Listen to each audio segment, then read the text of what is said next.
Hi అండి, welcome back my channel veg foodie సాధ్యం. ఇవాళ నేను పెళ్ళిళ్ళలోని బయట కర్రీ పాయింట్స్లోని దొండకాయ కూర వండుతారు కదండి. ఇది మసాలా కూరలా ఉంటుంది, కానీ మసాలా కాదు. ఇది దీంట్లో వేసుకునే మసాలా పేస్ట్ కూడా ఇంట్లో రెడీ చేసుకునేదే. అందులో కూడా మనకి మసాలా దినుసులు ఏమీ ఉండవు, కానీ చాలా టేస్టీగా ఉంటుంది. ఇప్పుడు రెసిపీలోకి వెళ్ళిపోదాం. ముందుగా ఒక కడాయి తీసుకొని అందులో ఒక 4 స్పూన్ల నువ్వుపప్పు వేసుకోవాలండి. తర్వాత ఒక 2 స్పూన్ల వేరుశనగ గుళ్ళు వేసుకోవాలి. తర్వాత ఎండు కొబ్బరి ఉంటే కనుక మీ దగ్గర ఒక 4 పొడుగ్గా చిన్న చిన్నవి కట్ చేసుకున్నవి ఒక 4 వేసుకోవచ్చండి, లేకపోయినా ప్రాబ్లం ఏం లేదు. అయితే ఇప్పుడు ఇందులో ఇవి బాగా లో ఫ్లేమ్లోనే పెట్టి బాగా సువాసన వచ్చే విధంగా వేయించుకోవాలి. ఇవంతా ఫ్రై అయిన తర్వాత ఇందులోనే కరివేపాకు, కొత్తిమీర కూడా వేసుకొని అవి కూడా బాగా రోస్ట్ అయ్యే వరకు కూడా బాగా కుక్ చేసుకోవాలండి. కుక్ చేసుకొని మిశ్రమాన్ని అంతా కూడా పక్కన పెట్టేసుకొని తర్వాత ఇప్పుడు కర్రీ కోసం ప్రిపేర్ చేసేసుకుందాం. ఇప్పుడు ఈ పౌడర్ ఇదంతా కూడా చల్లారిన తర్వాత ఇది పౌడర్లా కాదండి, వాటర్ వేసుకొని పేస్ట్లో చేసుకొని పక్కన పెట్టుకోవాలండి. ఇదంతా బాగా ఫ్రై అయిపోయింది కదా, దీన్ని తీసి పక్కన పెట్టి వేరే కడాయి తీసుకొని అందులో ఒక 4 స్పూన్ల నేను ఇందులో నార్మల్గా సన్ఫ్లవర్ ఆయిల్ యాడ్ చేశాను.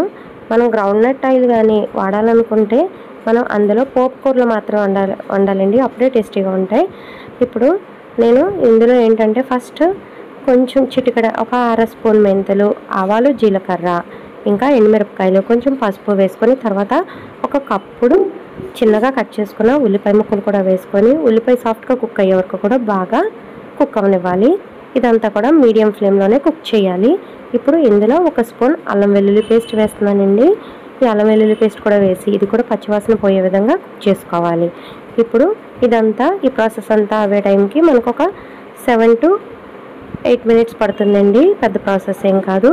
ఇప్పుడు ఇందులోనే మనం పొడుగ్గా తరుక్కున్న దొండకాయ ముక్కలు కూడా యాడ్ చేసేసుకొని ఒక 2 మినిట్స్ కుక్ అవనిచ్చి ఇప్పుడు ఇందులో నేను ఇందాక చూపించాను కదండి, నువ్వుపప్పు, పల్లీలు, ఇంకా కరివేపాకు, కొత్తిమీర, వాటర్ వేసుకొని ఇదిగోండి ఈ విధంగా పేస్ట్ చేసుకొని ఇప్పుడు దీన్ని కూడా వేసేసుకొని మనకి పచ్చివాసన పోయే విధంగా మనం బాగా కుక్ చేసుకోవాలండి. ఆయిల్ అన్నది అడ్జస్ట్ చేసుకోండి, కొంచెం మీరు ఎక్కువ తినేవాళ్ళైతే ఇంకొంచెం ఎక్కువ ఆయిల్ వేసుకోండి. ఇప్పుడు మనకి ఇందులోంచి కొద్దిగా ఆయిల్ రిలీజ్ అవుతుంది, మరీ ఎక్కువ అవ్వకూడదు. ఈ టైంలో మనం 1 స్పూన్ ధనియాల పౌడర్, ఇంకా సరిపడా కారం కూడా వేసేసుకొని నేను సాల్ట్ అన్నది నేను పేస్ట్లోనే వేసేసుకున్నానండి మిక్సీ పట్టుకున్నప్పుడు. ఇవన్నీ వేసేసుకొని ఒక 5 మినిట్స్ కుక్ అవనిచ్చి ఇప్పుడు ఆ మిక్సీ జార్లోనే కొంచెం వాటర్ వేసి ఆ వాటర్ కాకుండా ఇంకొంచెం వాటర్ వేసి మీడియం ఫ్లేమ్లో మనకి దొండకాయ కుక్ అయ్యే వరకు కూడా మొత్తం సాఫ్ట్గా కుక్ అయ్యే వరకు కూడా కుక్ అవనివ్వాలండి. అంటే ఇప్పుడు మనం మీడియం ఫ్లేమ్లో పెట్టేసి మూత పెట్టేస్తే మొత్తం కర్రీ అంతా ఆయిల్ రిలీజ్ అయ్యే వరకు కుక్ అవనిచ్చి ఇప్పుడు ఇందులో మనం పైన కొత్తిమీర చల్లుకొని దించేయడానండి. చాలా టేస్టీగా ఉంటుంది. ఒకసారి ట్రై చేస్తే మళ్ళీ ఇదే వండుతానంటారు.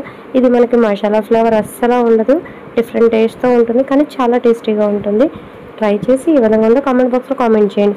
మీకు ఏదైనా వీడియోలు కావాలంటే తప్పక కామెంట్ చేయండి, నేను వీడియో షూట్ చేసి అప్లోడ్ చేయడానికి ట్రై చేస్తాను. లాస్ట్ దించే ముందు కొంచెం వేడి తగ్గిన తర్వాత నిమ్మకాయ పిండుకొని వేడి అన్నంలో తింటే ఉంటుందండి, సూపర్ ఉంటుంది, అంత టేస్టీగా ఉంటుంది. అంతేనండి, చూసారా? మీరు ట్రై చేస్తారా? అయితే ట్రై చేసి మీరు రెడీ చేసిన వీడియో కానీ పిక్ కానీ నా ఇన్స్టాగ్రామ్ పేజ్లో మీరు పోస్ట్ చేయండి. నా ఇన్స్టాగ్రామ్ ఐడి కూడా వెజ్ ఫుడీ సాధ్యమేనండి, అది కూడా ఫాలో అవ్వండి. Thanks for watching friends. మరిన్ని వీడియోల కోసం సబ్స్క్రైబ్ చేయడం మర్చిపోకండి. Bye bye.